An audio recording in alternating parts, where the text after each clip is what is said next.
Hello friends, good morning. Welcome back to my new video, How to Improve Spoken English Tips. The first tip is reading conversation loudly. Read one conversation 20 times loudly. Read one or two conversation every day.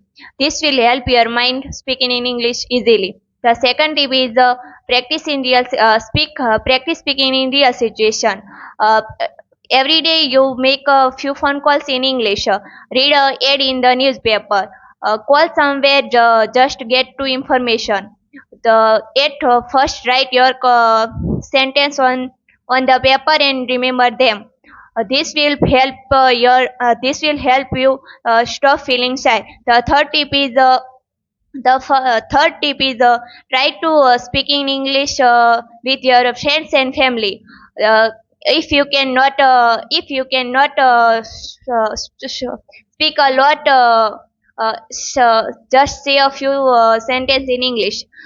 This will help you make more confidence. The fourth tip is write a short paragraph on any topic. Write a short paragraph on any topic. Practice the same paragraph at least 10 times.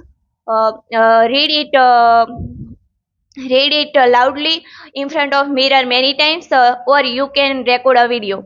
This will help your tongue. This will help your tongue get turning to English. The fifth and last tip is write a 10 question write a 10 question every day about any conversation.